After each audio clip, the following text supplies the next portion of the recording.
le monde n'est pas sujet à l'ivresse de la science-fiction, au vertige exquis et terrifiant qui prend quand l'éventail des possibles se déplie en univers parallèles. Celles et ceux qui sont immunisés ne trouveront sans doute pas grand intérêt à Annihilation. Les patients sensibles prendront un plaisir rare à se perdre dans son labyrinthe marécageux.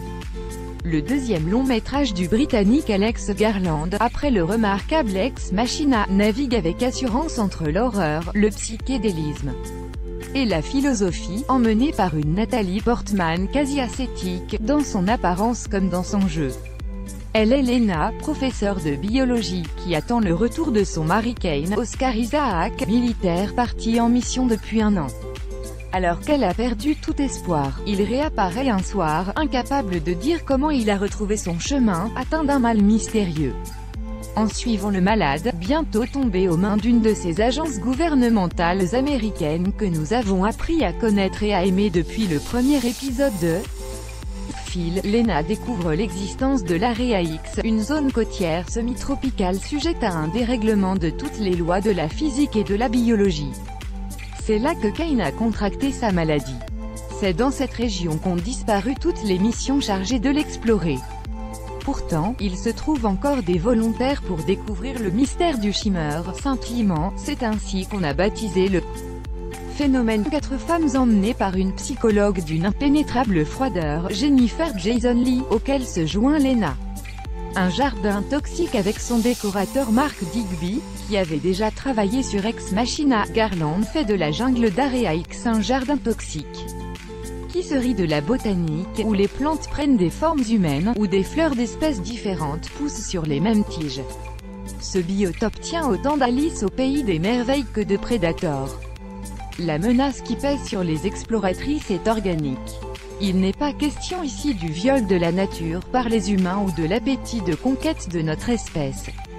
Comme le roman de Jeff Vandermeer, le livre de poche, 2017, dont il est tiré, Annihilation s'intéresse plus à l'essence de la vie, aux transformations de la matière qui font qu'un organisme croît, se multiplie, se détruit. Pour les protagonistes du film, ces spéculations prennent la forme du cauchemar. Des créatures dont on n'est jamais sûr qu'elles ne sont pas le fruit de l'imagination des personnages surgissent de la nuit, dévorent, d'épaissent, sans que ces scientifiques brillantes parviennent à discerner la logique qui les gouverne. Logique du commando. Ce film d'action, car c'en est un, quand Alex Garland ne s'enivre pas de ses créations lysergiques, il assène ses coups avec efficacité, repose entièrement sur des femmes.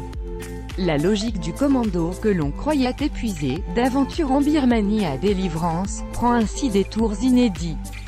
La relation entre Lena et le docteur Ventress, la psychologue qu'incarne Jennifer Jason Leigh, repose sur une rivalité, une méfiance et une capacité à communiquer silencieusement qui n'a rien à voir avec la dynamique purement hiérarchique en vigueur d'habitude dans le genre militaire. En France, on ne peut voir ce film intime et spectaculaire que sur Netflix. Il a pourtant été financé par un grand studio, la Paramount.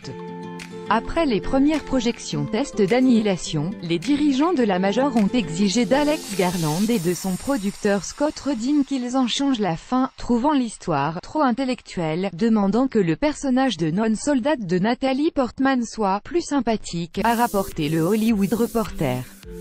Rudin, qui détenait le droit de Final Cut montage final sur Annihilation, a pris le parti de son réalisateur.